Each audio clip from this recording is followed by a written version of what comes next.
ভিডিওটি দেখার আগে সবার কাছে ছোট্ট একটি রিকোয়েস্ট করতে চাই, প্লিজ প্লিজ প্লিজ যারা ভিডিওটি দেখবেন সবাই একটা করে সাবস্ক্রাইব করে দিবেন। আপনাদের ভালোবাসা পেলে এমন ভিডিও আরও উপহার দিব। ভিডিওগুলো বানাতে অনেক কষ্ট হয়, আমি জানি। ভিডিওটি অনেক মানুষই দেখবেন, প্লিজ একটা করে সাবস্ক্রাইব করে দিবেন। সবাইকে পুরো গল্পটি দেখার জন্য অনুরোধ রইল। আর যারা আমাকে ভালোবাসে তারা একটা করে লাইক করে দেখিয়ে দিবেন। Love you all. তো চলুন আজকের ভিডিওটি শুরু করা যাক। একটা হ্যাঁচকা টান দিতেই মেয়েটার পুরো শাড়ি খুলে নিচে পড়ে গেল।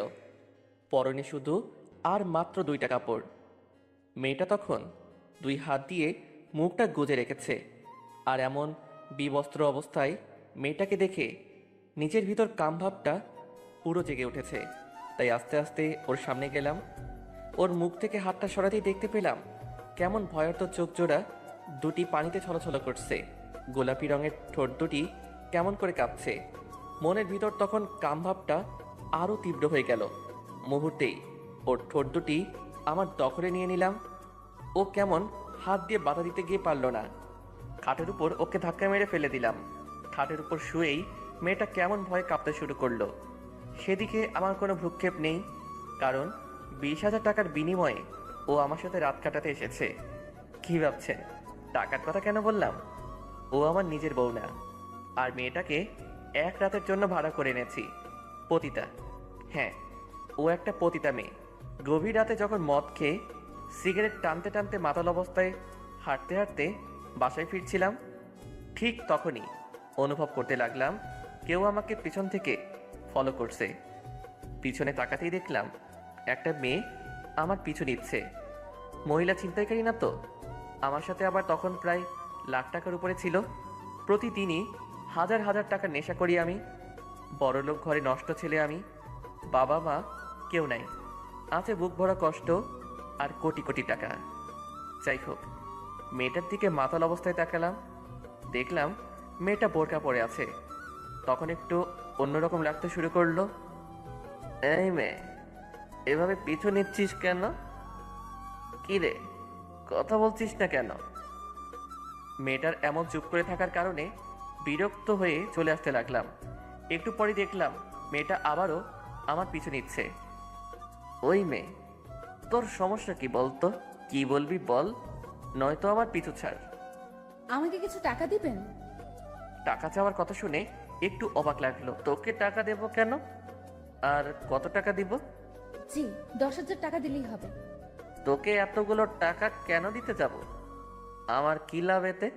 কথাটা শুনে মেয়েটা একটা দীর্ঘশ্বাস ফেললো, আর তারপরই বলল, বিনিময়ে আপনি আমাকে সারা রাতের জন্য পাবেন।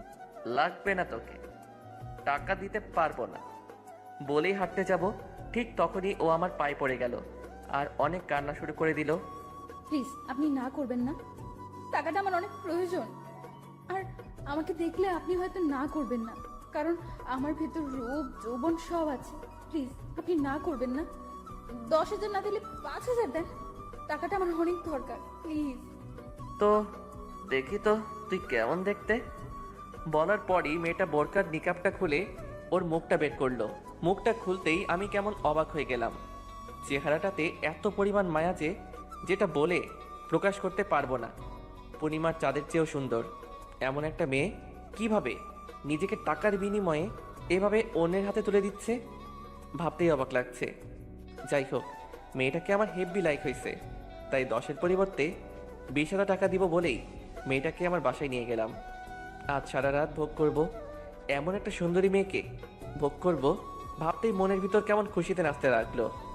মদের নেশা চাইতেও তখন এই মেয়েকে ভোগ করার নেশাটাই আমার বেশি জাগ্রত হলো। যাই হোক, অযথা টাইম নষ্ট করা যাবে না, এবার গল্পে আসা যাক। মেয়েটাকে খাটের উপর ফেলে দিয়েই ওর উপরে শুয়ে পড়লাম। ও মাথা দিতে গিয়েও পারল না, শুধু চোখ দুটি বন্ধ করে রেখেছে। আর ওর ঠোঁট দুটি তখনও এমনভাবে কাঁপতে শুরু করলো যে যেটা লিখে প্রকাশ করতে পারবো না। ওর কাঁপা কাঁপা ঠোঁট দুটি আবারও নিজের দখলে নিয়ে নিলাম। ও আবারও কেমন করে একবার আমার দিকে অসহায় দৃষ্টিতে তাকালো, তারপর আবারও চোখ দুটি বন্ধ করে ফেললো। ওর নাকের গরম বাতাস আমার মুখের উপর পড়ছে, পাগল করে তুলছিল আমায়। তখন ওই সময় ওর ঠোঁটের উপর আরও বেশি ঝড় বইতে লাগলো। ওর পুরো শরীরটা কেমন গলা কাটা মুরগির মতো ছটফট করতে লাগলো। আর তখনই মেয়েটা নিজেকে আমার কাছ থেকে ছুটিয়ে নিল। আর তখনই ও বিছানা থেকে উঠে রুমের এক কর্নারে চলে গেল। আর তখন ওর চোখ দিয়ে কেমন অশ্রু ঝরতে লাগলো। আমাকে কি একটু সময় দেওয়া যাবে? যদি আপনি দয়া করে আমাকে একটু সময় দিতেন। মেয়েটার এমন আচরণ দেখে আমি একদমই অবাক হয়ে যাই, কারণ আজ পর্যন্ত অনেক পতিতাকে আমি ভোগ করেছি, কারো মুখেই এমন কথা শুনিনি। তবে এই মেয়েটা যেন কেমন, মনে হচ্ছে নিজের ইচ্ছার বিরুদ্ধে ও নিজেকে আমার কাছে তুলে দিচ্ছে, আর আমি ওকে জোর করে তুলে এনে এগুলো করছি। তারপরও ওর প্রতি আমার কোনো মায়া লাগলো না, বরং রাগ হচ্ছিল। আমার খুব ভালো একটা মুহূর্ত নষ্ট করে দিল। এই পতিতা মেয়ে, এইদিকে আয়। তোদের মতো পতিতাদের এত ছাড় দেওয়ার সময় আমার নেই। 10,000 চেয়েছিস, 20,000 নগদ দিচ্ছি। সো আমিও ওই রকমভাবে কাজ চালাবো। এইদিকে তাড়াতাড়ি আয়, শালীর পতিতা কোথাকার। যতবারই মেয়েটাকে পতিতা বলেছি, ততবারই মেয়েটা কেমন শিউরে উঠেছে। মনে হচ্ছে মেয়েটা প্রত্যেকবারই পতিতা নামক শব্দটা শুনে শক খাচ্ছে। মেয়েটা গুটি গুটি পায়ে আস্তে আস্তে আবারও আমার দিকে আসছে। আর তখন ওর শরীরটা কেমন কাঁপতেই লাগলো। সুন্দর মুখখানা একদমই লাল বর্ণ ধারণ করেছে, চোখের কাজল একদমই লেপটে গেছে। আস্তে আস্তে ও বিছানায় শুয়ে পড়ল আর বলতে লাগলো, আপনি আপনার কাজ শুরু করে দেন। এমনিতেই আপনার অনেক টাইম আমি নষ্ট করে দিছি। মেয়েটা কেমন অসহায় চোখে আমার দিকে তাকিয়ে আছে। সেদিকে আমার কোনো ভ্রুক্ষেপই নেই। আমার দরকার মেয়েটার শরীর। এত সুন্দরী একটা মেয়েকে কোনোভাবেই হাতছাড়া করা যাবে না। আমাকে ওকে ভোগ করতেই হবে। সুন্দরী মেয়েদের অহংকার অনেক বেশি, তাই তাদেরকে সুযোগ পেলে আমি কখনোই ছাড় দেই না।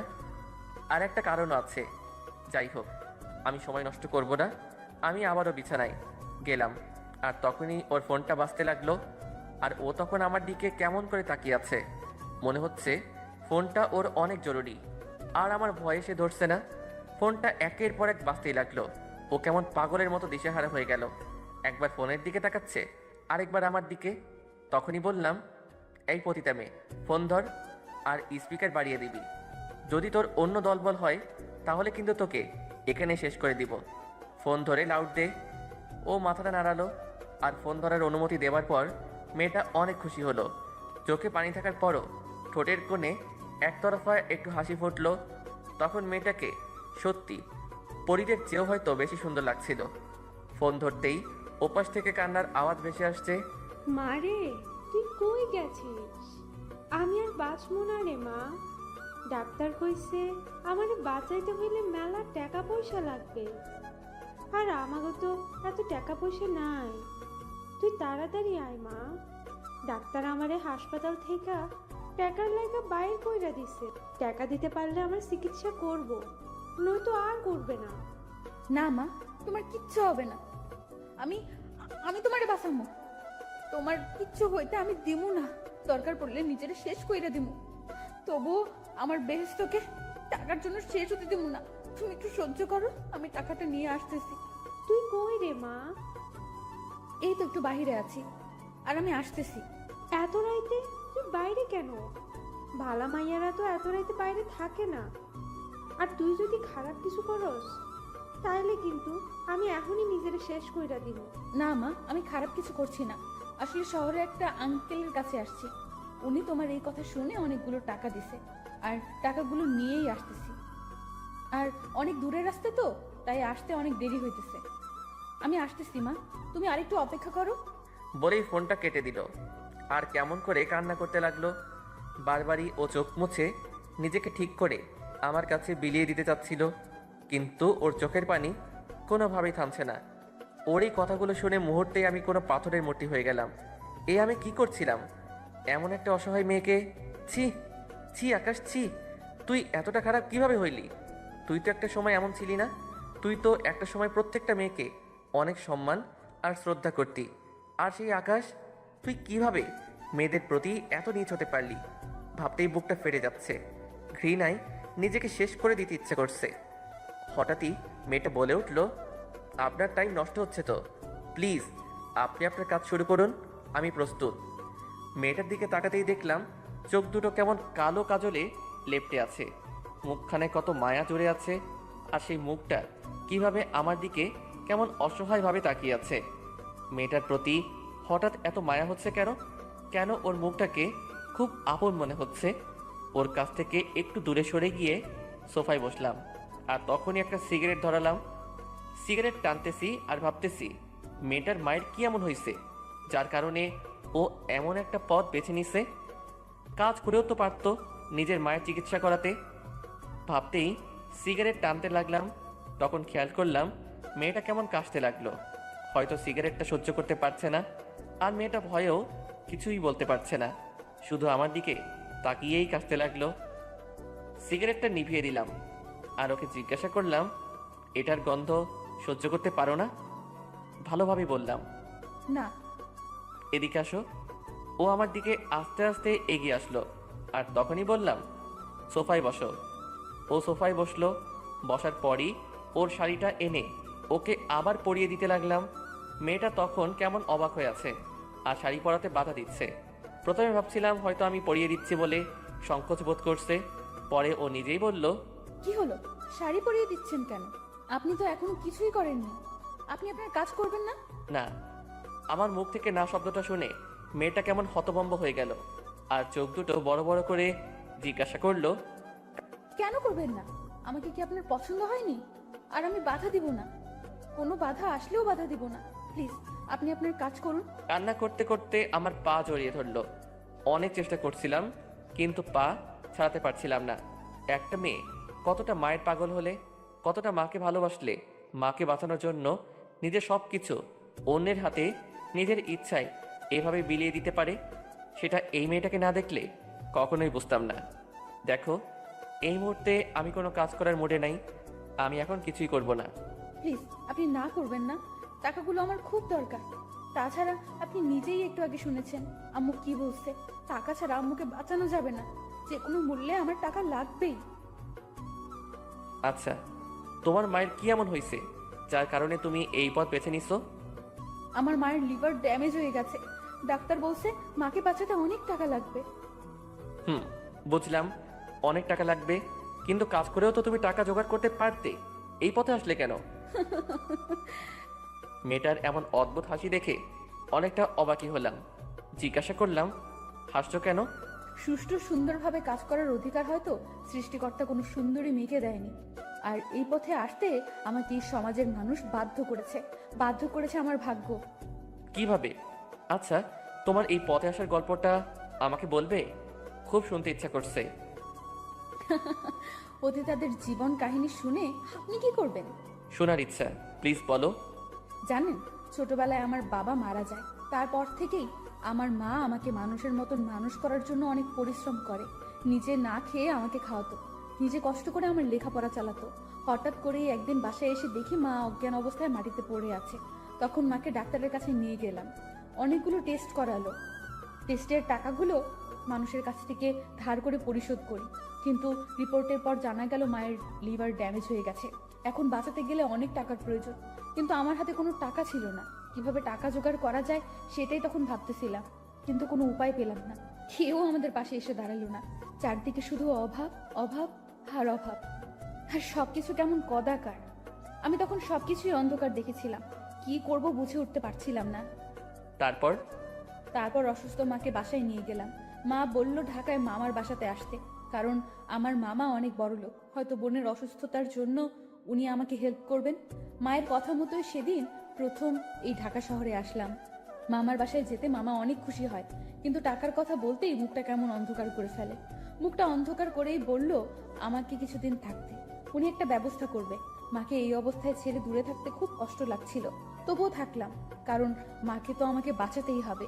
এইদিকে মামা মাকে হাসপাতালে ভর্তি করিয়ে দিল, আর আমাকে ওনার কাছেই রেখে দিল। 2-3 দিন পর মামি সহ মামাতো বোনেরা কোথাও বেড়াতে গেল। বাসায় আমি একা শুয়ে আছি আর মায়ের কথাই ভাবছিলাম। হঠাৎ কেউ একজন আমার রুমে ঢুকলো, তাকাতেই দেখলাম আমার মামা। আমি একটু হাসি দিলাম, কিন্তু সেই হাসিটা বেশি স্থায়ী হলো না। কেন? কারণ তখনই মামা দরজাটা ভেতর থেকে বন্ধ করে দিল। ভালো মানুষের পেছনে মামার মতো এত জঘন্য একটা রূপ সেদিনই আমার কাছে প্রকাশ পায়। কিছু বুঝে ওঠার আগেই আমার মামা আমার উপর ঝাঁপিয়ে পড়লো।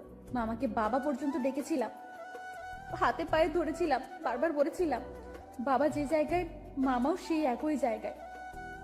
আমি তোমার মেয়ের মতো। কিন্তু সেদিন এই অসহায় মেয়েটা নিজের আপন মামার হিংস্রতার কাছেও রেহাই পেল না। পশুর মতো আমাকে সে বলেই কেমন ফুপিয়ে কান্না শুরু করে দিল। ওর কথাটা শুনে আমিও নিজেও কেঁদে দিলাম। কি বলছে এই মেয়েটা? আর কিভাবে মানুষ এতটা নীচ হতে পারে? আল্লাহ, তুমি এর আগে এই জানোয়ারের বাচ্চাটাকে শেষ করে দিলে না কেন? ওই জানোয়ারের বাচ্চাকে আমি মাফ করব না, আমি নিজে ওকে শেষ করে দিব। আমি তখন কেমন থরথর করে কাঁপতে লাগলাম। একটা মেয়ে কতটা কষ্ট পেতে পারে, কেনই বা এমন পরিস্থিতিতে আসে? ওকে না দেখলে বুঝতেই পারতাম না। মানুষ পতিতাদের অনেক খারাপ বলে, কিন্তু একটা মেয়ে কেন পতিতা হয়, কেন নিজের সব কিছু টাকার জন্য অন্যের কাছে বিলিয়ে দেয়, সেটা হয়তো সবার অজানা। আর এগুলো ভাবতেই তখন শুধু চোখ দিয়ে টপ টপ করে পানি বের হচ্ছে। কাপা কাপা কণ্ঠে বলতে লাগলাম, তারপর দিন আমার সবকিছু উনি কেড়ে নিয়েছিল। প্রচন্ড ব্যথায় সেদিন বিছানা থেকে উঠতে পারিনি। ওনার হিংস্রতা এতই বেশি ছিল যে আমাকে একটুও ছাড় দেয়নি। ওনার কাজ শেষে একটা কথাই বলেছিল, তোকে ভোগ করে অনেক আনন্দ পেলাম, আর মনে রাখিস ওগুলো যদি কাউকে বলিস তাহলে এই ভিডিওটা দেখ। আমাকে তখন একটা ভিডিও দেখালো যেটাতে মামার হিংস্রতাই দেখতে পেলাম। ভিডিওটা দেখিয়ে বলল, তোর এই ভিডিও আমি ভাইরাল করে দেব, তোর আম্মুর চিকিৎসার একটা টাকাও দেব না, তোর মা মরে যাবে। তখন নিজের কথা ভুলে গেলাম। মায়ের মুখখানা মনে পড়ে গেল। না, মাকে কোনোভাবেই মরতে দেওয়া যাবে না। তখন আমি চুপ করে গেলাম। এরপর থেকে মামা সহ তার অনেক বন্ধু মিলে প্রতিদিন আমাকে হাত পা বেঁধে জোর করে ধর্ষণ করত, আর আমাকে দিয়ে মামা ব্যবসা শুরু করে দিল। আর তারপর একটা সময় মামা আর মায়ের চিকিৎসার জন্য আগের মতো টাকা দেয় না। মায়ের অবস্থাও দিন দিন খারাপ হতে লাগলো। মামাকে কিছু বললেই আমাকে পতিতা বলে মারধর করত। যখন দেখলাম মায়ের আর চিকিৎসা চলছে না, তখনই ওখান থেকে পালিয়ে বের হয়ে আসলাম, আর বের হয়েই আপনার কাছে। কথাগুলো বলেই মেয়েটা থরথর করে কাঁপতে লাগলো আর প্রচণ্ড কান্না করতে লাগলো। আমি তখন নিজেও নিজেকে শান্ত করতে পারছিলাম না। আর এই মেয়েটি কিভাবে নিজেকে শান্ত করবে? জীবনে অনেক পতিতার সাথে রাত কাটিয়েছি, কিন্তু কোনোদিন কারো এই পতিতা হবার গল্প শুনিনি। শুধু ভোগ করেই চলে এসেছি, জানতেও চাইনি তাদের এই পতিতা হবার কারণ। আর আজ যখন কোনো মেয়ের মুখে তার জীবন কাহিনী শুনলাম, নিজের বুকটাই তখন তাদের জন্য কষ্টে ফেটে যাচ্ছে। না, এই মেয়েটা অনেক কষ্ট করেছে, আর করতে দিব না। ওর কষ্টের জীবন আমি এখানে শেষ করে দিব। কষ্ট ওর এখানেই শেষ। এবার ওর মুখে একটু হাসি দেখতে চাই। তখন বুঝতেই পারলাম মেয়েটা টাকার জন্য সব করতে পারবে। এখন আমি তাড়িয়ে দিলে আমার কাছ থেকে চলে গিয়ে আবার অন্য কারোর সাথে মিশবে। তার চেয়ে ভালো এই মেয়েটাকে অনেক দিনের জন্য আমার কাছেই রেখে দেই। তখনই বললাম, আমি তোমার পাশে থাকতে চাই, রাখবে তোমার পাশে? পতিতাদের পাশে থাকতে নেই। আর আমি ছেলের জাতটাকে ঘৃণা করি। আপনি আপনার কাজ শেষ করুন, এমনিতেই রাত প্রায় শেষের পর্যায়ে। বুঝতে পারলাম ছেলেদের প্রতি ওর যথেষ্ট ঘৃণা জমে গেছে। এইভাবে মেয়েটাকে আমার কাছে রাখতে পারবো না, অন্য একটা বুদ্ধি খাটাতে হবে। ওই যে একটা ব্যাগ দেখছো, ওই ব্যাগে অনেক টাকা আছে, প্রায় 10 লক্ষ টাকার মতো আছে। আমি জানি এই 10 লক্ষ টাকা তুমি পতিতা পেশায় কয়েক মাসেও কামাতে পারবা না। তো আমি যদি তোমাকে ওই টাকাগুলো দিয়ে দেই, বিনিময়ে আমাকে কি দিবা? কথাটা বলতেই মেয়েটা কেমন অবাক হয়ে আমার দিকে তাকিয়ে রইল আর বলতে লাগলো, আপনি যা চাইবেন তাই। দরকার পড়লে সারা দিন সারা রাত সব সময় আপনার সাথে কাটাবো, কিন্তু তারপর আমার মাকে বাঁচানোর জন্য টাকাগুলো দরকার। একটা শর্তে তোমাকে টাকাগুলো দিব। কি শর্ত? কাল থেকে শুরু করে টানা 2 মাসের জন্য তুমি আমার সবসময় আমার সাথে থাকতে হবে। যা বলবো তাই করতে হবে, কোনো কথাই না করতে পারবা না। এই 2 মাসে তোমার কাছে আমার যেটা যেটা ইচ্ছা সব তোমাকেই পূরণ করতে হবে। আমার সাথে রাত দিন সব সময় কাটাতে হবে। রাজি আছো? আমি রাজি, তবুও টাকাগুলো আমার চাই। আমার মাকে বাঁচাতেই হবে। অবাক হয়ে গেলাম, মেয়েটা বিন্দু পরিমাণও ভাবার টাইম নিল না, এক কথায় সে রাজি। ভেবে বলছো তো? আমি রাজি। ঠিক আছে, টাকাগুলো তুমি কালই পাবে। আর এখনই আমার সাথে চলো। কোথায়? আপনি আপনার কাজ করবেন না?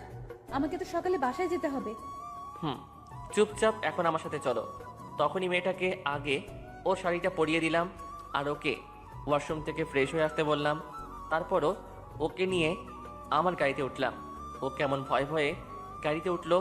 প্রচণ্ড ভয় পাচ্ছে মেয়েটা, হয়তো ভাবছে তাকে কোথাও নিয়ে কিছু করে ফেলবো। গাড়ি ড্রাইভ করছি, হঠাৎ মেয়েটাকে বললাম, এই মেয়ে, এতক্ষণ আমার সাথে আছো অথচ নামটাই জানি না। আর কাল থেকে তো তুমি আমার সাথেই থাকবা। তো নাম কি তোমার? জি, আনিকা আক্তার। খুব সুন্দর নাম। রূপের সাথে নামের অনেক মিল আছে। আর আমার নাম আকাশ। সবাই আবিদ বলেই ডাকে। এখন থেকে তুমিও আবিদ বলেই ডাকবা। আমি নাম ধরে ডাকতে পারবো না, স্যার বলে ডাকি। কি বলছো? আমি যেটা বলছি চুপ করে সেটাই শুনবা, বুঝছো? হুম, আদিব। আ করছো কেন? বলো আবিদ। আবিদ। হুম, এবার বলো গ্রামের বাসা কোথায়? আমরা এখন সেখানেই যাব। কিন্তু কোনো কিন্তু নাই। এইদিকে তোমার আম্মুর অবস্থা অনেক খারাপ, তাই দেরি করা একদমই লাভ হবে না। হুম, তারপরই ওর থেকে ঠিকানা নিয়ে ওদের গ্রামের বাসায় চলে গেলাম। যেতে যেতে প্রায় সকাল হয়ে গেল। আর ওর আম্মুকে ওখান থেকে নিয়ে আসলাম।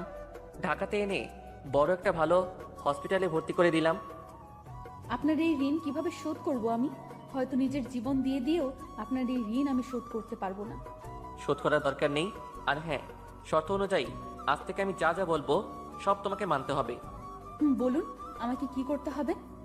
এখন থেকে আমাকে তুমি করে বলবা আর আমার নাম ধরে ডাকবা। যদি এর ব্যতিক্রম করো তাহলে এই না, আপনি যেটা বলবেন সেটাই করব। আবার আপনি। তুমি। তোমার আম্মু এখন ঘুমাবে। ডাক্তার ওনাকে ঘুমের ওষুধ দিচ্ছে। হুম। আনিকাকে নিয়ে বাসায় আর আসলাম না, একদম কাজী অফিসে চলে গেলাম। কাজী অফিসে দেখে আনিকা বলে উঠলো, কাজী অফিসে কেন? আর কার বিয়ে? তোমার আর আমার বিয়ে। মানে? তুমি আমার কাছে 2 মাস পর্যন্ত আছো, আর আমি তোমাকে পতিতা পরিচয়ে আমার বাসায় রাখতে পারবো না। সো 2 মাসের জন্য আমার বউ হয়ে থাকবা। কথাটা শোনার পর আনিকা কেমন থ হয়ে গেল। 2 মাসের জন্য বিয়ে? হুম। আমি পারবো না এই বিয়ে করতে। দেখো, শর্ত অনুযায়ী তোমাকে করতেই হবে। আর আমার সাথে 2 মাস ওইভাবে মেলামেশা করলে পাপের পরিমাণটা অনেক বেশি হবে। আর এভাবে করলে সেটা আর বেশি হবে না। হাসছো কেন? আসবো না তো কি করব? তোমরা বড় লোকরা পারো বটে। তোমাদের কাছে সবকিছুই কেমন পুতুল খেলা মনে হয়। আর আমাদের পুতুল ভেবে কত কিছুই না করছো। সবই টাকা। তবে কষ্ট নেই, আমি পুতুল হয়ে তোমার খেলায় থাকতে রাজি আছি। কারণ এত কিছু জানি না, চলো। তারপর আনিকার সাথে শর্ত মোতাবেক বিয়েটা হয়েই গেল। 2 মাসের জন্য একটা পতিতা মেয়েকে বিয়ে করে নিলাম। ওকে নিয়ে বাসায় চলে আসলাম। আপাতত একটা বাসর সাজালাম। বাসর ঘরে আনিকা বসে আছে। ঢুকতেই আমাকে সালাম করলো। আরে আরে, সালাম করছো কেন? বাসর রাতে বাঙালি মেয়েদের এটাই করতে হয়। তবে এটা তো মাত্র কয়েকদিনের বিয়ে, তাই না? তবে একটা কথা মনে রাখবে, বাঙালি মেয়েদের বিয়ে বিয়েই, সেটা শর্তের কয়েকদিনের জন্যই হোক আর সারা জীবনের জন্য। তারপরে আনিকাকে বিছানায় উঠালাম আর জিজ্ঞাসা করলাম, একটা সত্যি কথা বলবে? হুম। আচ্ছা, বাসর রাতে তোমার কি কি ইচ্ছা ছিল? হাসছো কেন? আপনি আমাকে ভোগ করবেন তো করেন, এত নাটকের কি দরকার? একদম চুপ করে থাকবা। আমি যেটা বলছি সেটা বলো।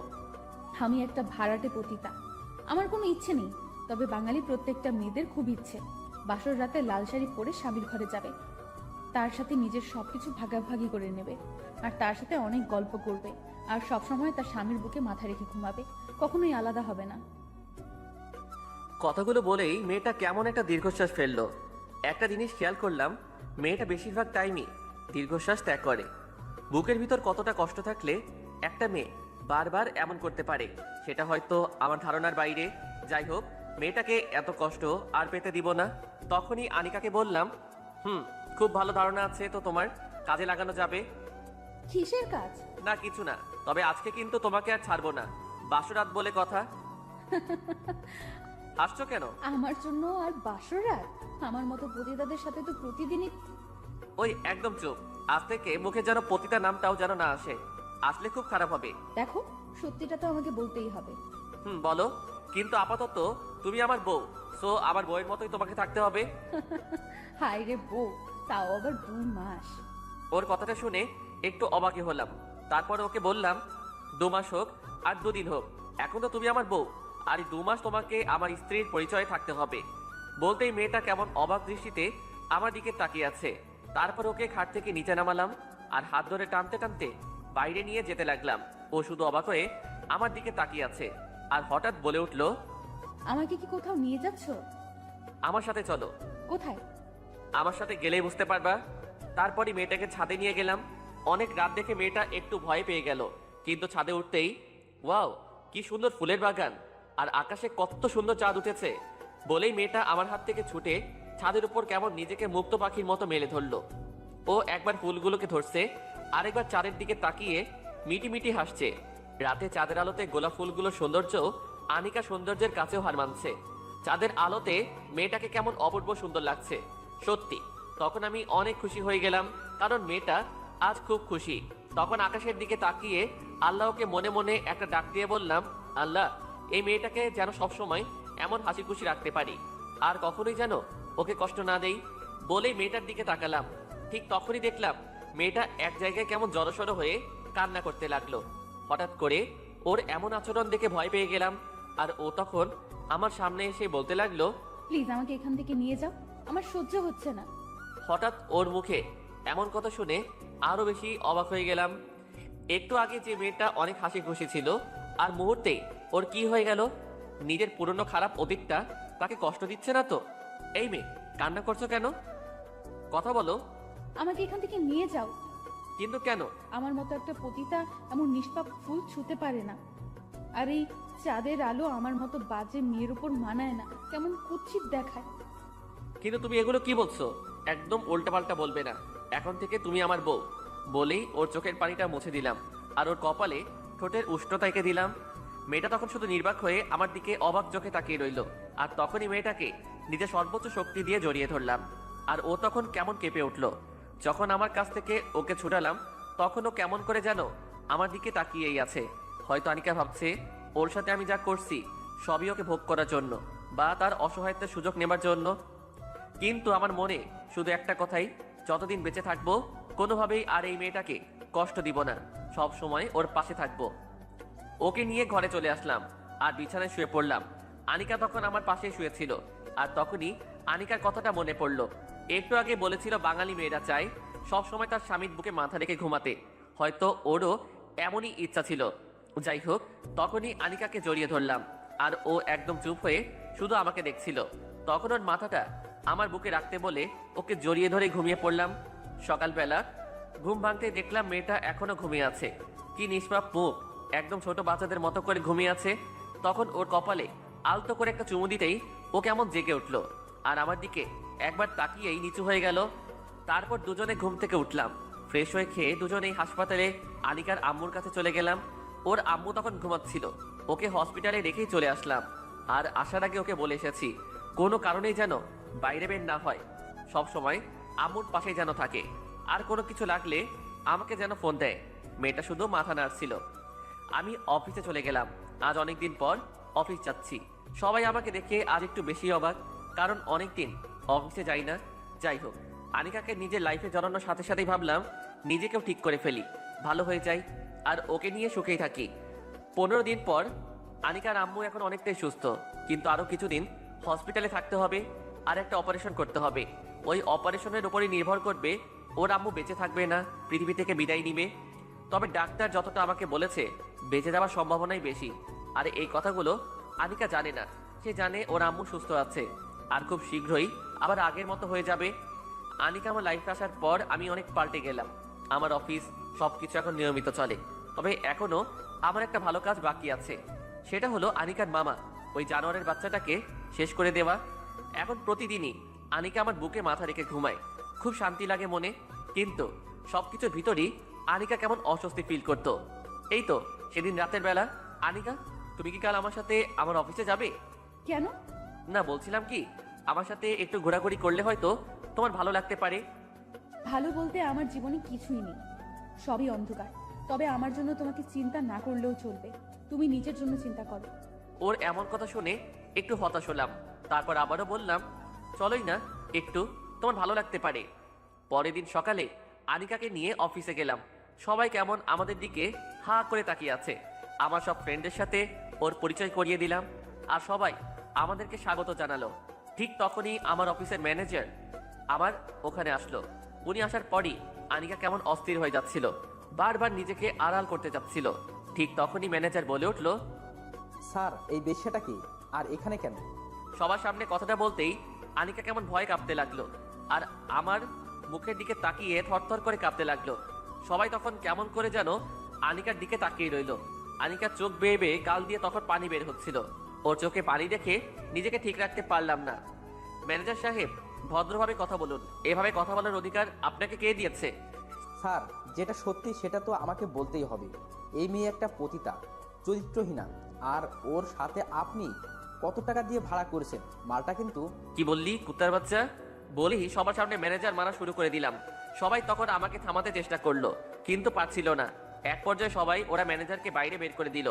আমার মাথায় তখন রক্ত উঠে পড়েছিল। ঠিক সেই মুহূর্তে আনিকাকে এভাবে কষ্ট দেবার কারণেও খুব কষ্ট লাগছিল। মেয়েটা আসতে রাজি ছিল না, আর আমার কথায়ও এসে সবার সামনে এভাবে নিজের দোষে আজ আবার কষ্ট পেল। পুরানো অতীতটা ওকে ভুলাতে গিয়েও মনে করিয়ে দিলাম। ভাবতে নিজের উপর তখন রাগ হতে লাগলো। তখনই আনিকাকে খুঁজতেই দেখলাম আনিকা নেই। ও গেল কোথায়? ওকে খোঁজা শুরু করলাম, কিন্তু পাচ্ছিলাম না। বুকের ভিতর কেমন অস্থিরতা কাজ করছিল। ও যদি নিজের কোনো ক্ষতি করে ফেলে তাহলে তো নিজেকে আমি ক্ষমা করতে পারবো না। সব দোষ আমার। কেন যে ওকে এখানে আনতে গেলাম? কিন্তু ও কোথায়? খুঁজতে লাগলাম আনিকাকে, কিন্তু পাচ্ছি না। অফিসে দারোয়ানকে জিজ্ঞাসা করতেই বলল ও নাকি বেরো হয়নি। তাহলে গেল কোথায়? খুব কষ্ট লাগছিল। নিজের একটু ভুলের জন্য ওকে হারিয়ে ফেলবো না তো? হঠাৎ অফিসের একটা কর্মচারী এসে বলল ও নাকি ছাদে গেছে। তাই আর এক মুহূর্ত দেরি করলাম না, একটা দৌড় মারলাম আর ছাদে চলে গেলাম। দেখলাম মেয়েটা ছাদ থেকে ঝাঁপ দিতে যাচ্ছে। ঠিক তখনই মেয়েটার হাত ধরে ফেললাম। এই তো সাহস হলো কিভাবে এভাবে নিজেকে শেষ করে দেবার? আমি বাঁচতে চাই না, আর আমার জন্য তোমার কত বড় ক্ষতি হয়ে গেছে। একদম কোনো কথা বলবে না, আমার কিছুই হয়নি। আজ আমাকে হেল্প করতে এসে আপনাকে কতটা অপমান সহ্য করতে হচ্ছে, সবার সামনে আপনাকে কত ছোট হতে হচ্ছে। প্লিজ আনিকা, এভাবে বলো না। শব্দ সামার। আমি তোমাকে না আনলে হয়তো তোমাকে এই অপমান সহ্য করতে হতো না। তুমি আমাকে মাফ করে দাও, আমার জন্যই। এই তুমি এগুলো কি বলছো? আমার কোনো সমস্যা হয়নি, আমি তো পতিতা, তাই না? আর পতিতাদের এগুলো শুনে কোনো সমস্যা হয় না, তবে তোমার। দেখো, একদম কান্না করবে না। আর মরতে যাচ্ছ কেন? তুমি যদি মরে যাও তোমার মাকে কে বাঁচাবে? মায়ের জন্যই তো বেঁচে আছি, কিন্তু আমি যে আর নিতে পারছি না। ওই মানুষটা আমার জীবনটাকে শেষ করে দিছে, শেষ করে দিছে। কোন মানুষটা? না কিছু না।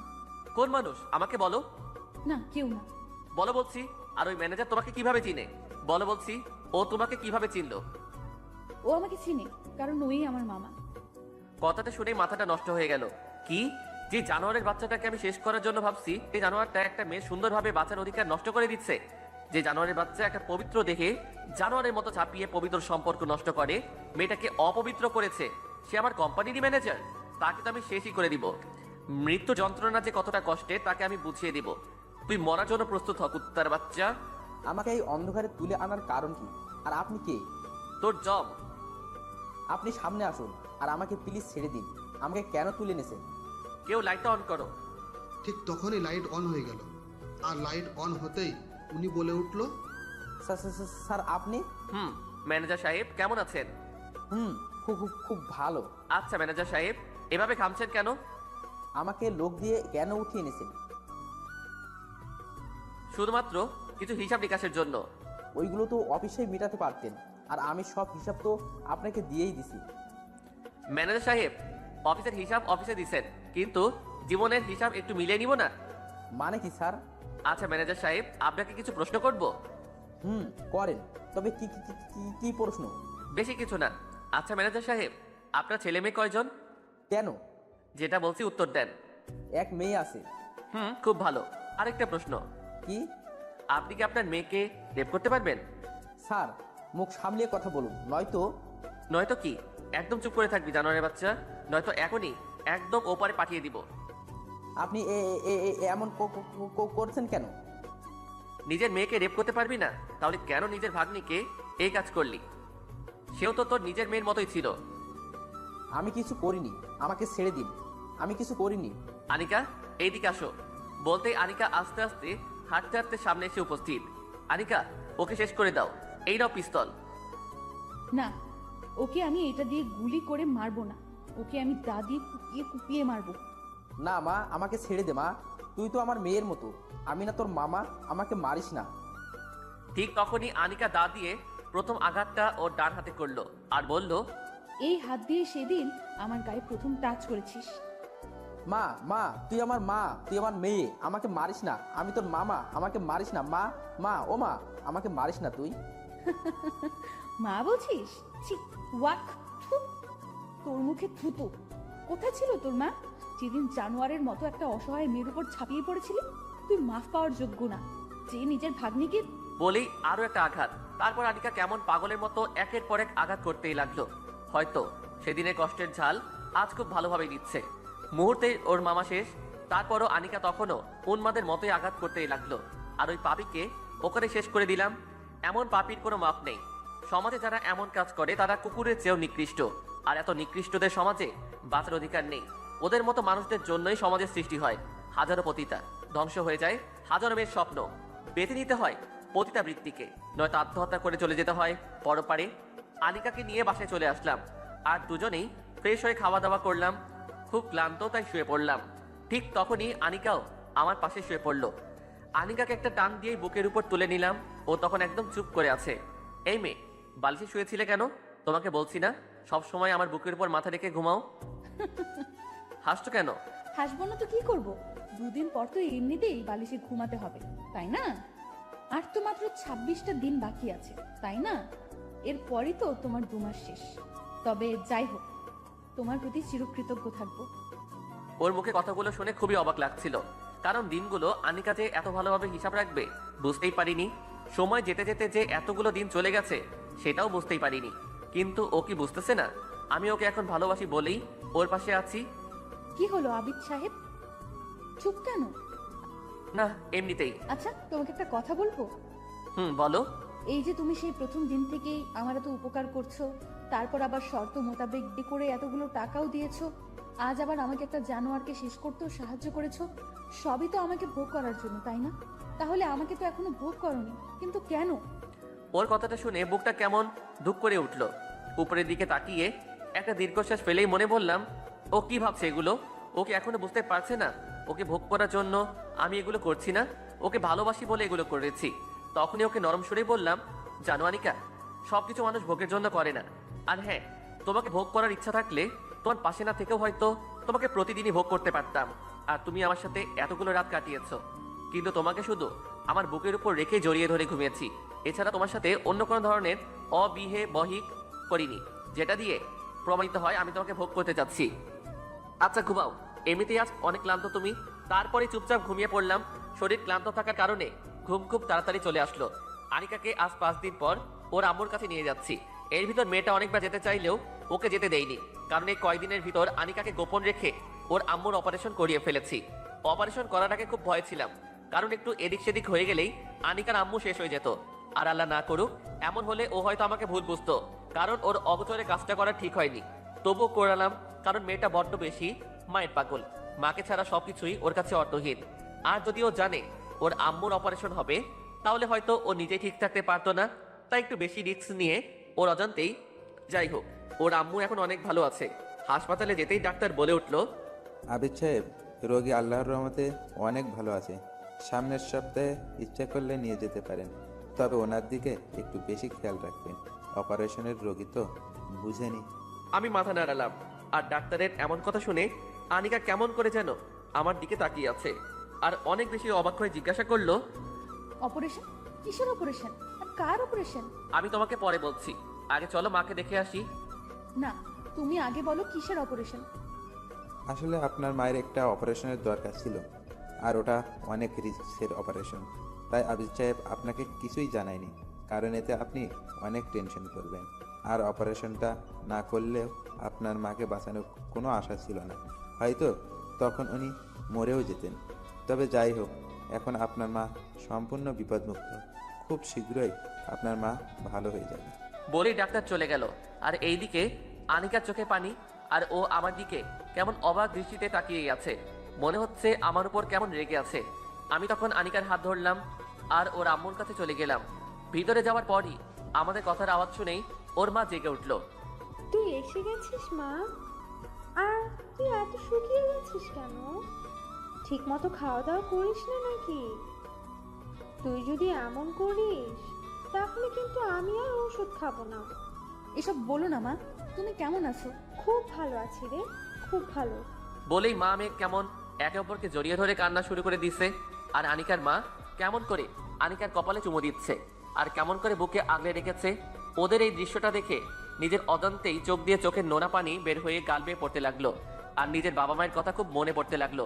বাবা মা যে কি জিনিস সেটা যে হারিয়েছে সেই ভালো জানে। খুব মিস করছিলাম বাবা মাকে। আমার মতো এতিমের কাছে যে বাবা মায়ের ভালোবাসার মূল্য কত বেশি সেটা একমাত্র আমি এতিমই জানি। বাবা, তুমি কান্না করছো কেন?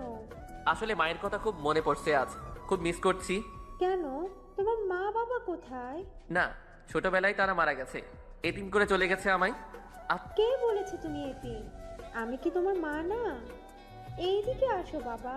আচ্ছা, আমি কি আপনাকে আজ থেকে মা বলে ডাকতে পারি? কেন পারবে না? অবশ্যই ডাকবে। খুব খুশি লাগছিল। আর তখনই একটা ফোন আসলো। আচ্ছা মা, আমি একটু বাইরে থেকে কথা বলে আসছি, আপনারা কথা বলুন। যাও বাবা। মারে, ছেলেটা কে? এই তো আমার ক্ষণিকের ফ্রেন্ড। মারে, ছেলেটা অনেক ভালো রে।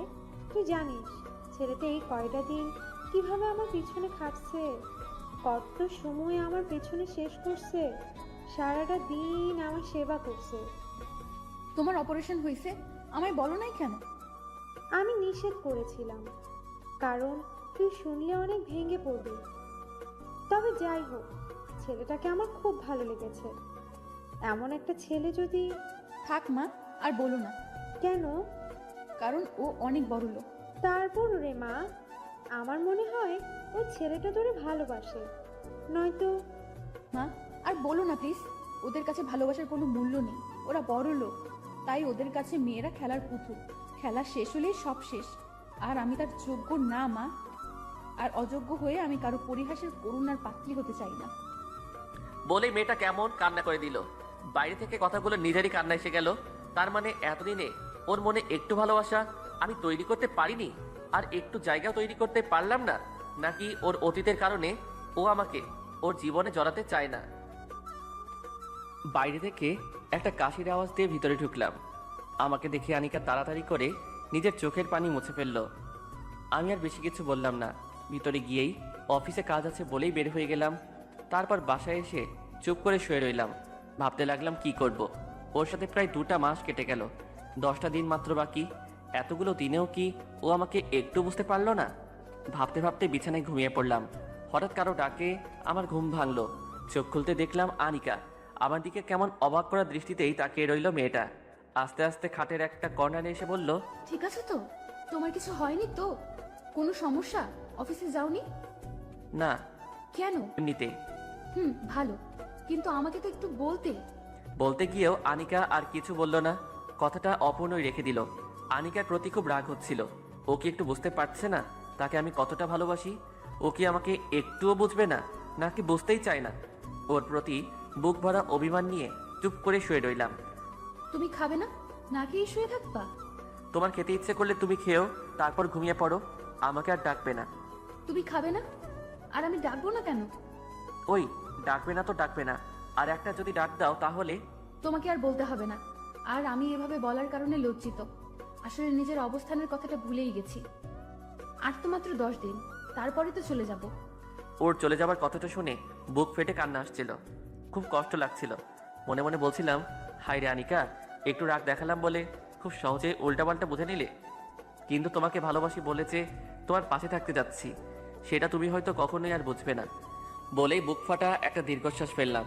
এরপরও ও কয়েকবার ডেকেছিল খেতে, কিন্তু ওর প্রতি একটু রাগ নিয়ে আবার নিষেধ করার কারণে আর ডাকিনি। চুপচাপ শুয়ে রইলাম। বুকটা খা খা করছিল। ওকে বুকের সাথে মিশিয়ে খুব শক্ত করে জড়িয়ে ধরে বলতে ইচ্ছে করছিল, আনিকা, খুব ভালোবাসি তোমায়, খুব বেশি ভালোবাসি। আমাকে না কখনো ছেড়ে যাবার কথা বলো না। কিন্তু সেদিন মনের ভেতরের আর্তনাদগুলো মুখ ফেটে বের করতে পারলাম না।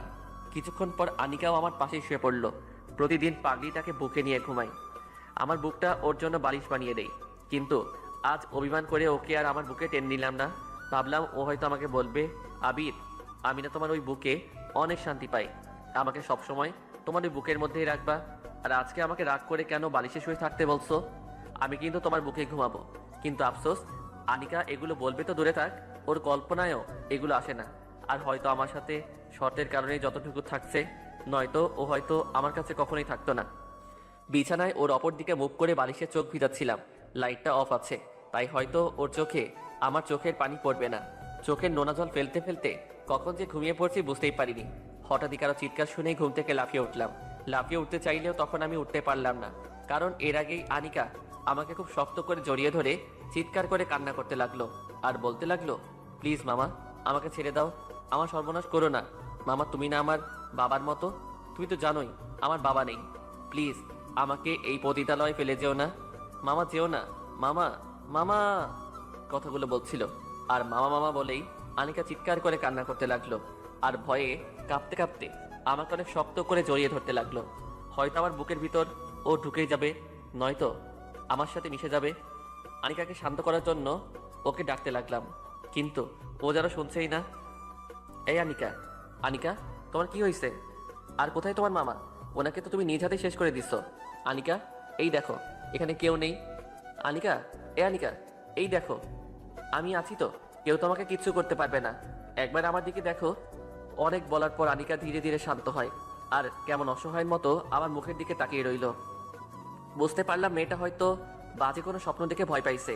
তখনও ও আমাকে জড়িয়ে ধরে আছে। ও হঠাৎ কি বুঝে যেন ও নিজেকে ছুটিয়ে নিতে চাইলো, কিন্তু সেটা আর হতে দিলাম না, কারণ সেই মুহূর্তেই আনিকাকে আমি আমার নিজের সমস্ত শক্তি দিয়ে জড়িয়ে ধরে রইলাম। আর ও তখন কিছুই বলল না, শুধু চুপচাপই দেখছে। আনিকার মাথাটা তখন আমার বুকের মাঝে, তখন ওর মুখটা একটু সামনে আনলাম আর আস্তে করে ওর চোখের পানিটুকু মুছে দিলাম। অনেকক্ষণ পর আনিকা যখন স্বাভাবিক হয় তখন ওকে বলতে লাগলো, এই পাগলি, তোমার কিচ্ছু হবে না। এই পাগলিটা যে তোমার কিচ্ছু হতে দিবে না, সব সময় এই বুকে আঁকলে রাখবে, কখনোই আলাদা হতে দিবে না। ও শুধু মাথা নাড়ালো। এই শুনো, আর কান্না না করে চুপচাপ এই পাগলের বুক নামক বালিশটাতে ঘুমিয়ে পড়ো। আমি তোমার মাথায় হাত বুলিয়ে দিচ্ছি, একদম কথা বলবে না কিন্তু। ওর মাথায় হাত বুলাতে বুলাতে মেয়েটা কখন যে ঘুমিয়ে পড়ছে বুঝতেই পারিনি। ফজরের আজান দিয়ে দিচ্ছে, এখনো ও আমার বুকে ঘুমাচ্ছে আর আমিও সারা রাত জেগে ওর মাথায় হাত বুলাতেই লাগলাম। একদম ছোট বাচ্চাদের মতোই ওকে ঘুম পাড়াইছি আর ছোট বাচ্চাদের মতোই ও ঘুমাচ্ছে। সকালবেলা ওকে হসপিটালে ওর মায়ের কাছে রেখেই অফিসে চলে গেলাম। একটু হাসি খুশি ভাবেই বসে আছি, ঠিক তখনই আমার অফিসের কলিগ মিম আসলো। ওর সাথে আমি আবার একদমই ক্লোজ, ভালো ফ্রেন্ড বললেও চলে। মিম এসেই বলল, স্যার, একটা কথা বলবো, যদি রাগ না করেন। বলো। স্যারকে আজ অনেক খুশি খুশি লাগছে। স্যারকে আজ অনেক খুশি নাকি? না আসলে বুঝতে পারছি স্যার, ব্যাপারটা ভাবিকে নিয়ে, তাই তো? তো কাল পহেলা বৈশাখে ভাবিকে নিয়ে কি কি প্ল্যান আছে? পহেলা বৈশাখ? কেন, আপনি কি জানেন না নাকি? কোন দেশে থাকেন স্যার? আরে থাকি তো বাংলাদেশেই, কিন্তু বুঝতে পারছি, আপনি তো চলে গেছেন ভাবির সাথে প্রেমের দেশে, আর যার কারণে সব ভুলে গেছেন, তাই না স্যার? কি হলো স্যার, ধরে ফেললাম তো? আগে বলেই দুজনে হো হো করে হেসে উঠলাম। তখনই আমি ওকে বললাম, আচ্ছা মিম, পহেলা বৈশাখে তোমার ভাবিকে কিভাবে অনেক খুশি করা যায় বলো তো? আসলে স্যার, বাঙালি মেয়েরা তার স্বামীর কাছ থেকে তেমন কিছুই চায় না, শুধু চায় স্বামীর একটু ভালোবাসা। তবে কাল ভাবিকে নিয়ে বৈশাখী মেলায় ঘুরতে পারে, এতে ভাবি অনেক খুশি হতে পারে। থ্যাঙ্কস মিম, অনেক বেশি থ্যাঙ্কস। বলেই অফিস থেকে বের হয়ে সরাসরি মার্কেটে চলে গেলাম। ওর জন্য একটা লাল সাদা মিশ্রণের একটা বৈশাখী শাড়ি সহ সব কিছু কিনে বাসায় গেলাম। বাসায় যেতে যেতে রাত হয়ে গেল। ওকে আর রাতে কিছুই দেখালাম না।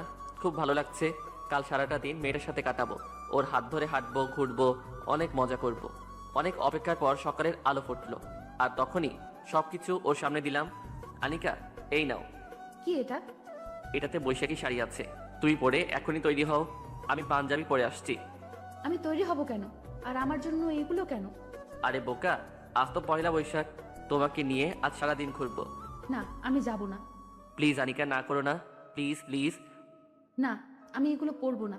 ওর এমন কথা শুনে মনটা খারাপ হয়ে গেল। আজ এত আশা করেছিলাম, কত কি ভেবেছিলাম, তাই মন খারাপ করে অন্য একটা রুমে গিয়ে বসে রইলাম। হঠাৎই দরজায় চোখ পড়লো। দরজায় চোখ পড়তেই চোখ আসমানে উঠে গেল, কারণ মেয়েটা পোশাকগুলো পরেছে। আনিকাকে যে এতটা সুন্দর লাগবে ভাবতেই পারিনি। ওর দিকে কেমন অবাক চোখে তাকিয়ে রইলাম। অনেকক্ষণ পর, এই যে মিস্টার, হা করেই থাকবে নাকি আমাকে নিয়ে ঘুরতে যাবে? আনিকা, আমি স্বপ্ন দেখছি না তো? তুমি আমার সাথে যাবে? যাব বলেই তো তৈরি হয়ে এসেছি। তখনই আনিকাকে নিয়ে বাইরে বের হয়ে গেলাম। বৈশাখী মেলায় দুজনে হাতে হাত ধরে অনেকক্ষণ ঘুরছিলাম। ঠিক তখনই একটা ছোট বাচ্চা এসে আনিকার কাপড়ের আঁচল ধরে টানতে লাগলো। বাচ্চাটা একদমই খালি গায়ে, আর পরনে শুধু একটা শার্ট প্যান্ট, তাও সেটা অনেক নোংরা আর ছেঁড়া। বয়স আনুমানিক 8-9 বছর।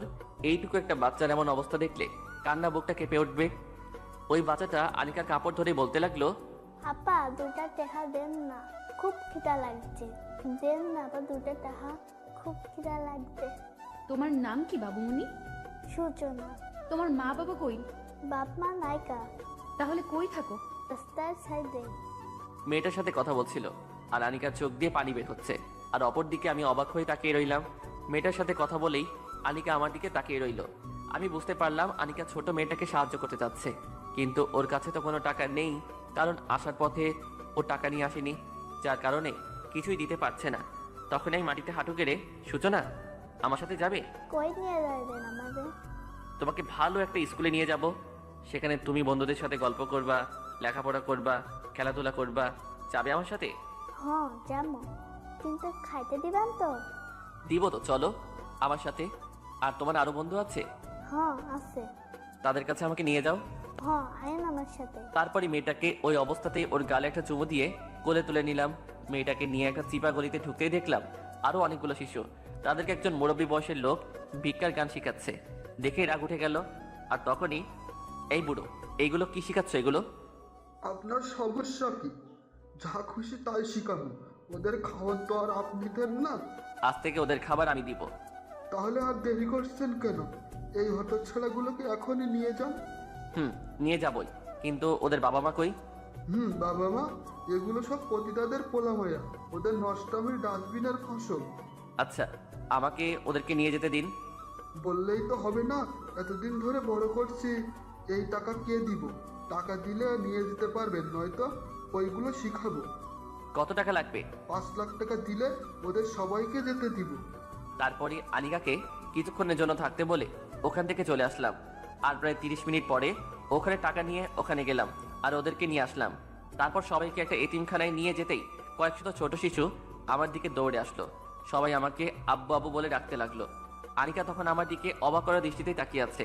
ঠিক তখনই ওখানকার হুজুর এসেই বলল, স্যার, আল্লাহ আপনার কল্যাণ করুন। আজকে নতুন কাউকে নিয়ে এসেছেন। হ্যাঁ চাচা, আজকে এই শিশুগুলোকে নিয়ে এসেছি। এদের দায়িত্ব কিন্তু তোমার। আপনি সাথে থাকলে আমিও রাজি আছি। চাচা, ওদেরকে নতুন পোশাক পরাও আর ভালোভাবে গোসল করিয়ে দিও। আমরা আজ সারাদিন একসাথে অনেক মজা করব। আনিকা, তুমি আমার সাথে থাকবে তো? হ্যাঁ আবিদ, আমি থাকবো। আর আমি সবার সাথে আজ অনেক মজা করব। ঠিক তখনই সব বাচ্চাদের ডাক দিয়ে বললাম, বাবুরা, এটা তোমাদের নতুন আম্মু, ওকে সবাই আম্মু বলেই ডাকবা। বলতে না বলতে সব শিশুরা দৌড়ে আনিকার কোলের দিকে দৌড়ে গেল। আর আনিকা ওদের জন্য মাটিতে বসে 2 হাত বাড়িয়ে দিল। বাচ্চাগুলোকে একদম নিজের সাথে জড়িয়ে ধরেই অনেকক্ষণ কাটিয়ে দিল। এই প্রথম আনিকাকে এত খুশি দেখে নিজের মনে এতটাই খুশি লাগছিল, যেটা আগে কখনোই আমার লাগেনি। আনিকা নিজ হাতে সবাইকে খাইয়ে দিচ্ছে। আহ, কত ভালো লাগছে। ঠিক তখনই বাচ্চাদের খাওয়ানোর সময় ওর সামনে বসে পড়লাম আর হাঁ করে বললাম, ওদেরকে খাইয়ে দিবে আর আমাকে কি দিবে না? আনিকা তখনই একদম থ হয়ে গেল। কি গো, দিবে না খাইয়ে? আমারও তো খুব খিদে পাইছে। তোমাকে তো।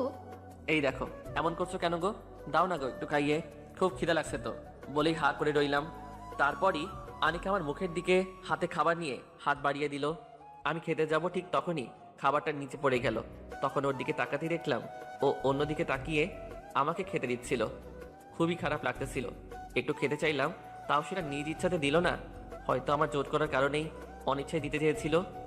চুপ করে উঠে গেলাম। আমাকে উঠতে দেখে ঠিক তখনই কেউ আমার হাতে ধরে টান দিল। তাকাতেই দেখলাম আনিকা। আনিকাকে দেখে খুব অবাক হয়ে গিয়েছিলাম, কারণ এই প্রথম আনিকা নিজে আমার হাত ধরেছে। আমি অবাক চোখেই ওর দিকে তাকিয়ে রইলাম। ঠিক তখনই ও বলল, কি হলো, চলে আসলে কেন? খাবে না? না।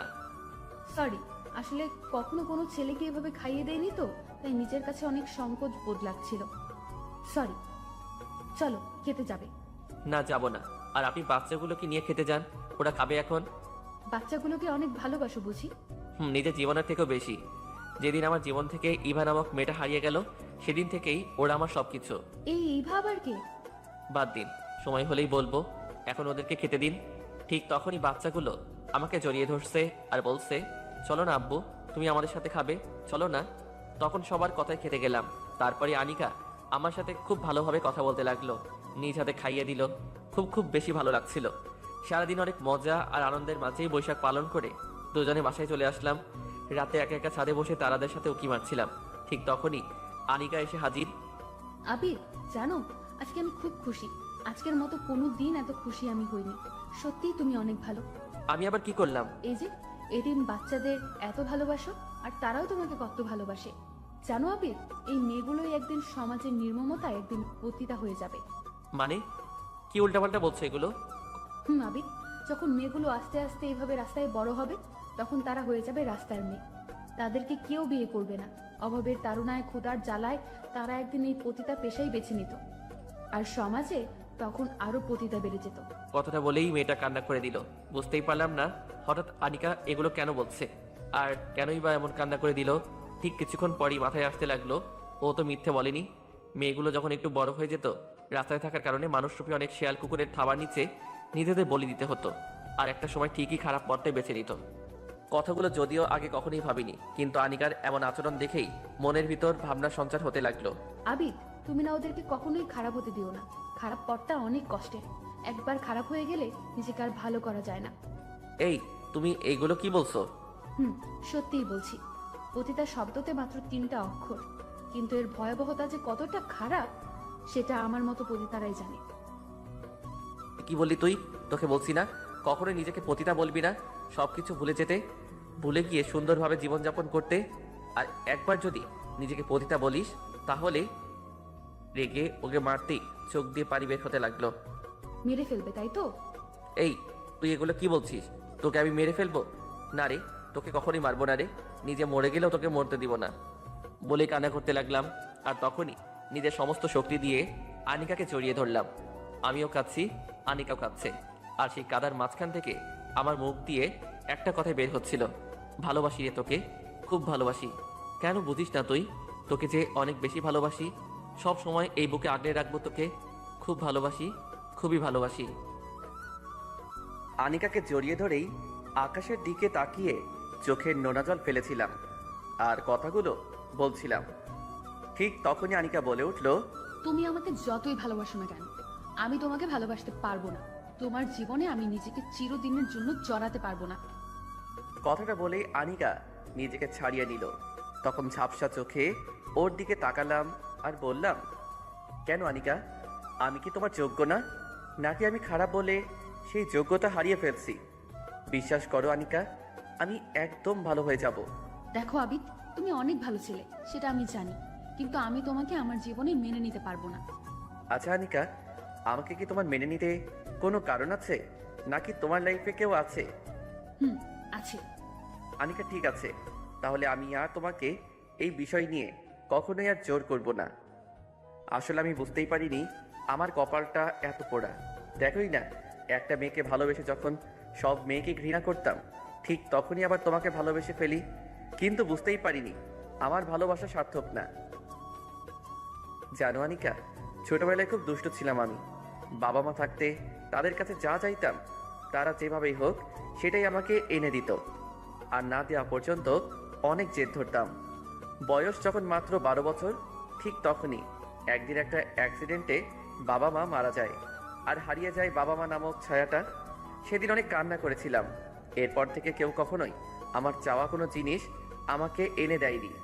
এরপর আমার চাচাও আমার সকল সম্পত্তি আত্মসাৎ করে ফেলে, রাস্তায় বের করে দিল আমাকে। হয়ে গেলাম রাস্তার ছেলে। আস্তে আস্তে বড় হতে লাগলাম। কাজ করে পড়াশোনা করতাম, সারা রাত কাজ করে দিনে স্কুলে যেতাম। আস্তে আস্তে যখন ভার্সিটি লাইফে চলে গেলাম, তখন ইভা নামের একটা মেয়েকে অনেক পছন্দ হয়, আর মেয়েটা অনেক বেশি সুন্দর ছিল। আস্তে আস্তে ফ্রেন্ডশিপ আর তারপর রিলেশন। হঠাৎই একদিন দেখলাম ও আরেকটা ছেলের সাথে ঘুরছে, আর আমি জিজ্ঞেস করার কারণে ও বলেছিল আমার মতো গরিব অযোগ্য ছেলের সাথে নাকি ওর মানায় না, টাকাই ওর কাছে সব। সেদিন ও আমাকে অনেক অপমান করে, নিজে অনেক সুন্দর বলে অনেক অহংকার করেছিল। সেদিন নিজেকে কোনোভাবেই ঠিক রাখতে পারিনি। টাকা কিভাবে আয় করতে পারি সেটাই ভাবা শুরু করলাম। এরপরই ঘটনাক্রমে আমার চাচার কাছ থেকে আমি আমার সম্পত্তি আদায় করে নিলাম। বাবার সম্পদ পেয়ে হয়ে গেলাম কোটিপতি।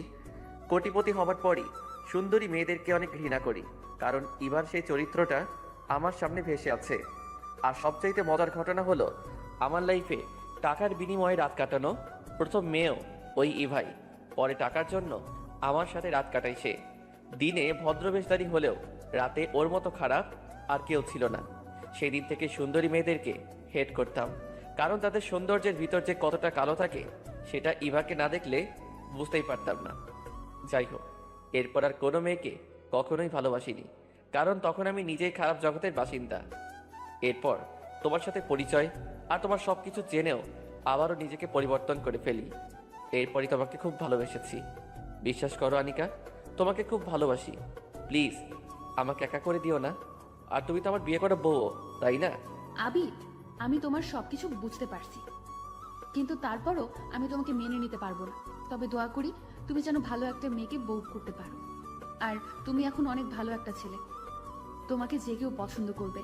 আর আমার মতো একটা খারাপ মেয়েকে নিয়ে বেশি কিছু ভেবো না, আর ভাবলেও ভুল করবে। আর একটা কথা মনে রেখো, আমি তোমার 2 মাসের জন্য বউ হয়েছি, সারা জীবনের জন্য না। আর সেই 2 মাস পার হতে আর মাত্র 7 দিন বাকি, এই জন্যই আমি চলে যাব। একটানা কথাগুলো বলেই আনিকা ছাদ থেকে চলে গেল আর রেখে গেল আমাকে। নিজেকে তখন অনেক বড় অসহায় লাগছিল। মনে হচ্ছে এই পৃথিবীতে আমার চেয়ে বড় অসহায় আর কেউ নেই। চোখ দুটো বারবারই ঝাপসা হয়ে যাচ্ছিল। ভাবতে অবাক লাগে, আমার জীবনে ভালোবাসা বলতে কোনো জিনিস নেই। যাকে যাকে ভালোবাসলাম তারাই দূরে ঠেলে দিল আমায়। অনেকক্ষণ ছাদে একা একা দাঁড়িয়ে চোখের জল ফেলছিলাম। চোখ দুটো অনেক ফুলে গেছে মনে হচ্ছে। অনেক ঘুম পাচ্ছে, তাই রুমে চলে গেলাম। গিয়ে দেখলাম আনিকা নীরের মতো করে ঘুমিয়ে আছে। আনিকাকে আর জাগালাম না, চুপ করে খাটে শুতে গেলাম। কিন্তু শুয়ে থাকতে পারলাম না। আজ কেন জানি ওর সাথে শুয়ে থাকতে খুব বেশি কষ্ট হচ্ছে। বারবার মনে হচ্ছে আর তো মাত্র কয়েকটা দিন, এরপর তো আমাকে একাই থাকতে হবে। খাট থেকে নেমে পড়লাম, তারপর সোফায় গিয়ে শুয়ে পড়লাম। কখন ঘুমিয়ে পড়ছি সেটা হয়তো মনে নেই, তবে যখন ঘুমটা ভেঙে গেছে তখন ঠিক ঘড়িতে রাত 3:39। একদমই ঘুম আসছে না। ঘুমহীনভাবেই রাতটা কেটে গেল। সকালবেলা আনিকাকে হসপিটালে রেখে অফিসে চলে গেলাম। অফিস থেকে ফিরে আবার হসপিটালে গেলাম, কারণ আজকে আনিকার আম্মুকে বাসায় নেওয়ার কথা। হসপিটালে গিয়ে ওদেরকে পেলাম না। এর আগেই ওরা ওখান থেকে বের হয়ে গেছে। আনিকাকে ফোন দিলাম, আনিকা কোথায় আছো? বাসায় কেন? না তেমন কিছুই না। তোমার আম্মুকে বাসায় নিয়ে গেছো? হুম। খুব ভালো। তবে আমাকে কি সাথে নিয়ে গেলে বা আমাকে বললে কি আমি সাথে থাকতাম না? আসলে বুঝতে পারিনি, সরি। আচ্ছা আমি বাসায় আসতেছি বলে ফোনটা কেটে দিলাম। বাসায় চলে গেলাম। ওদের সাথে অনেক মজা করলাম। এখন ওর থেকে দূরত্ব বজায় রেখে চলতে হয়, কারণ ওর আম্মু জানে না আমরা বিয়ে করেছি। উনি জানে ও আর আমি বন্ধু। ওর আম্মু, আমি আর আনিকা 3 জনে মিলে খুব আনন্দে দিন কাটাচ্ছিলাম। সবার মুখেই হাসি ছিল। আনিকার আম্মু মন থেকে আমাকে অনেক পছন্দ করত। আর উনি আমাকে কয়েকবার বলেছিল আনিকা আমি বিয়ে করে সব সময়ের জন্য রেখে দিতে, কিন্তু বারবারই তখন আনিকা অমত করে। হঠাৎই আনিকা আমাকে বলল, আবির, কিছু কথা বলার ছিল।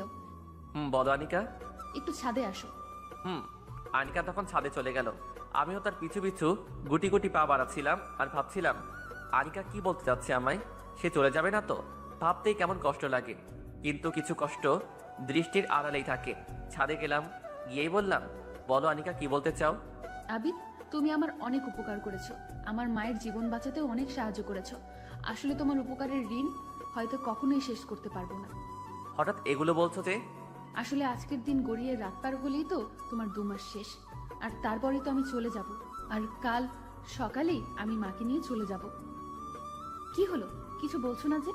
আসলে আমার কিছুই বলার নেই আনিকা, তবে দিনগুলি যে এত তাড়াতাড়ি শেষ হয়ে গেছে সেটা খেয়ালই করিনি। তবে তোমাকে আমি আর আটকাবো না। যদি কখনো মনে হয় আমার কাছে তুমি ভালো থাকবে তাহলে চলে এসো। আমার মনের দরজা তোমার জন্য সব সময় খোলা থাকবে। ধন্যবাদ। তবে আমার এক অনুরোধ রাখবে আনিকা। কি অনুরোধ? কাল যখন চলে যাবে তোমাদেরকে আমি ড্রাইভ করে তোমার বাসায় পৌঁছে দিব। তবে সমস্যা নেই, যদি প্রবলেম থাকে তাহলে যাব না। তখন আনিকা আমার দিকে কেমন অবাক চোখে তাকিয়ে রইল আর মাথা নাড়ালো। সেদিন রাতে আনিকা সহ সবার সাথে অনেক বেশি মজা করেছিলাম। তারপর আনিকা ওর আম্মুর সাথে ঘুমাতে চলে গেল। আমিও চলে গেলাম ছাদে। সারা রাত না ঘুমিয়ে একটার পর একটা সিগারেট টানতে লাগলাম। মনের কষ্টগুলোকে সিগারেটের ধোঁয়ার সাথে মিশিয়ে দিচ্ছিলাম। খুব কষ্ট লাগছিল, কারণ আনিকাকে যে এতটা ভালোবেসে ফেলবো বুঝতেই পারিনি। আর ওর কি দোষ? ও নিজেও তো অন্য আরেকজনকে ভালোবাসে। আমি যেমন আনিকাকে কাছে পেতে চাই, ঠিক তেমন ও নিজেও তো ওর ভালোবাসার মানুষকে কাছে পেতে চাই। এই কথাগুলো বলেই নিজেকে বারবার সান্ত্বনা দিচ্ছিলাম। হঠাৎই ফজরের আজান দিচ্ছে। আজান শুনে ছাদ থেকে নেমে রুমে চলে গেলাম। সকালে খাওয়া দাওয়া করে ওদের বাসার উদ্দেশ্যে রওনা দিলাম। খুব দ্রুত গাড়িটা চলছে, আর খুব দ্রুতই হারিয়ে যাচ্ছে আমার আনিকা। বিকেলের দিকে ওদের বাসায় পৌঁছে গেলাম। ওদেরকে নামিয়ে দিয়েই, আনিকা আমি তাহলে চলে যাচ্ছি, ভালো থেকো, আর মায়ের প্রতি যত্ন নিও। সে কি বাবা, তুমি মাত্র আমাদেরকে বাসায় পৌঁছে দিছো, এখন তুমি নিজেই অনেক ক্লান্ত, একটু রেস্ট নিয়ে খেয়ে দে তারপর যাও। না গো মা, সব জায়গায় থাকার আর খাওয়ার অধিকার হয়তো আল্লাহ সবার কপালে লিখেনি, তবে আপনি বলেছেন এতে আমি খুশি। আনিকা আমি চলে যাচ্ছি, ভালো থেকো। একটু থেকে গেলে কি হয় না? না আনিকা, তুমি তো জানোই আজকে আমার কাজ শেষ, আজ আমি অপ্রয়োজনীয়। যাই হোক, ভালো থেকো আনিকা, অনেক সুখে থেকো।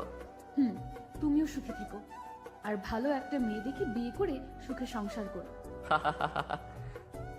করতে চেয়েছিলাম তো, কিন্তু সেটা হলো না। আর এখন নতুন করে আমার কোনো ইচ্ছা নেই। ভালো থেকো গো পাগলি, খুব ভালো থেকো। বলেই ওখান থেকে চলে আসলাম। আনিকার মা কয়েকবার আমার দিকে কেমন রহস্যজনকভাবে তাকিয়েছিল। হয়তো কিছু বুঝবে, হয়তো বা না। বুকের কষ্টগুলোকে চাপা দিয়ে ওদের কাছ থেকে হাসি মুখে বিদায় নিয়ে গাড়ি চালানো শুরু করলাম। গ্রামের আঁকাবাঁকা রাস্তা, তার উপর চোখ দুটি ঝাপসা হয়ে আসছিল বারবার। গতকাল রাতে না ঘুমানোর কারণে মাথাটাও কেমন ভন ভন করে ঘুরছিল। গাড়ির স্পিডটা আরও বাড়িয়ে দিলাম। যেভাবেই হোক আমাকে এই মায়া ত্যাগ করে অনেক দূরে চলে যেতে হবে। গাড়ির আঁকাবাঁকা রাস্তা দিয়ে চলতে লাগলো। হঠাৎই মাথাটা কেমন ভন ভন করে ঘুরে গেল, আর চোখ দুটি বন্ধ হয়ে গেল। সব কিছুই অন্ধকার মনে হচ্ছে। এরপর আর কিছু মনে নেই। খুলতেই কেমন ঝাপসা ঝাপসা দেখতে লাগলাম। কিছুই ভালো করে দেখতে পারছি না। চোখটা আস্তে আস্তে ঘোরাতে ঘোরাতে দেখলাম আমি কোনো হসপিটালে আছি। কিন্তু আমি এখানে কেন? আর কেনই বা ভালো করে স্পষ্টভাবে কিছুই দেখতে পারছি না। ঠিক তখনই আপন কোনো মানুষের কান্নার আওয়াজ, আর তার সাথে শুনতে পেলাম, তোমার জ্ঞান ফিরছে? আবিদ, তোমার কেমন লাগছে? আর সেদিন কি হয়েছে? মানুষটার দিকে তাকালাম, কিন্তু চোখে ঝাপসা দেখার কারণে চেহারা বুঝতে পারছি না। তবে কণ্ঠ শুনে বোঝা যায় এটা আনিকা। কিন্তু আমি ভালোভাবে দেখতে পারছি না কেন? ঠিক তখনই চিৎকার দিয়ে উঠলাম, আর আমার মুখ থেকে আপনা আপনি বের হয়ে গেল, আমি ভালো করে দেখতে পারছি না কেন? সব কিছু এমন ঝাপসা লাগছে কেন? কি বলছো আবিদ? তুমি ভালো করে দেখতে পারছো না? না, আমি কাউকেই ভালোভাবে দেখতে পারছি না। আমার চোখের কি হলো? না, তোমার কিছুই হতে পারে না। ঠিক তখনই ডাক্তার এসে হাজির। কি হয়েছে আর রোগীর জ্ঞান কখন ফিরছে? একটু আগেই ফিরছে। ডাক্তার, আবিদ ভালো করে কিছু দেখতে পারছে না কেন? ওর চোখের কি হয়েছে? আসলে আচ্ছা, আপনি আমার সাথে আমার চেম্বার আসুন। ডাক্তার সাহেব, সমস্যা নাই, আপনি এখানেই বলুন, আমিও শুনতে চাই। আসলে আবেদ সাহেব, অ্যাক্সিডেন্টের সময় আপনার মাথায় অনেকটাই আঘাত পড়ে, কিন্তু তার চাইতে বেশি আঘাত পড়ে আপনার দুই চোখে। চোখ দিয়ে রক্ত বের হয়ে গিয়েছিল, আর আপনার চোখে প্রচণ্ড আঘাত পড়ার কারণে চোখের রেটিনা কর্নিয়ার মারাত্মক ক্ষতি হয়ে গেছে, যার কারণে আপনি ঠিকমতো ভালোভাবে দেখতে পারছেন না। না, এ হতে পারে না। ডাক্তার, আপনি বলে দেন, ওর চোখ আবার আগের মতো ঠিক হয়ে যাবে। দেখুন, আমি তো ভেবেছিলাম ও আর চোখেই দেখতে পাবে না, কারণ চোখের যেই ক্ষতি হয়েছে তাতে যে উনি এখনও দেখতে পাবে এটা আমি নিজেও ভাবিনি। তবে হ্যাঁ, যদি চোখ পাল্টানো যায় তখন হয়তো উনি চোখে পুরোপুরি দেখতে পারবেন, তাও শিওর না। আরেকটা কথা, ওনাকে কিছু চোখের ড্রপস আর ওষুধ কি দিচ্ছি, এগুলো রেগুলার ঠিকঠাক মতো ব্যবহার করলে হয়তোবা চোখের আলো ফিরে আসতে পারে, আর চোখের ট্রিটমেন্ট ঠিকঠাক মতো চালাবেন। আর ওনার সাথে সবসময় একজন মানুষ থাকতে হবে, এতে ওনার জীবননাশের ঝুঁকি কমে যাবে। বলেই ডাক্তার চলে গেল।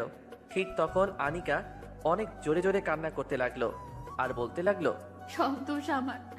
আমার জন্যই তোমার এই অবস্থা হয়েছে। সেদিন আমার কারণেই তুমি রাতে উল্টাপাল্টা জিনিস খেয়ে টেনশন নিয়ে গাড়ি ড্রাইভ করে নিজের এত বড় ক্ষতি করলে। কেন এমনটা করলে? দেখো আনিকা, যা হবার হয়ে গেছে। আসলে তোমার কোনো দোষ নেই, সব দোষ আমার কপালে। এটা নিয়ে মন খারাপ করো না, বাসায় যাও, গিয়ে রেস্ট নাও। বাসায় যাব? বাসায় গিয়ে তোমার আম্মুর সাথে সময় কাটাও, এতে ওনার অনেক ভালো লাগবে।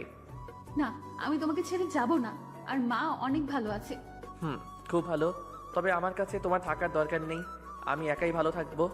একা থাকবে মানে? ডাক্তার কি বলছে শুনছো? তবে আমার পাশে তোমার থাকার দরকার নেই। বেঁচে তো আছি, মরে তো আর যাইনি। প্লিজ আবিদ, এভাবে বলো না, কষ্ট লাগে। কষ্ট? কষ্ট লাগবে কেন? আমি তোমার কে যে তোমার কষ্ট লাগবে? আবিদ, তুমি আমার স্বামী, আর তোমার সব কষ্টের জন্য আমার কষ্ট তো লাগবেই। এই আনিকা, কি বললে এটা? স্বামী? আমি কারো স্বামী টামি না। আর হ্যাঁ, আমার কাছে না এসে তোমার ভালোবাসার মানুষের সাথে সুখে সংসার করো। প্লিজ আবিদ, এভাবে বলো না। আসলে তুমি জানো আমার মতো একটা খারাপ মেয়ের সাথে লাইফে না জড়াও, সেজন্য সেদিন মিথ্যা কথা বলেছিলাম। খুব ভালো করছো, এখন তুমি আসতে পারো। প্লিজ আবিদ, এমন করো না। আর আমার কিছু করার ছিল না। একটা মেয়ের অনেক কষ্টে সঞ্চিত সম্পদ ছিল তার ইজ্জত, যেটা প্রত্যেকটা মেয়ে অনেক কষ্টে আগলে রাখে আর তার স্বামীর হাতে সেটা তুলে দেয়। আর আমার কাছে কি বা ছিল যেটা তোমাকে দিব? আমি তো তোমার হক অক্ষত অবস্থায় রাখতে পারিনি।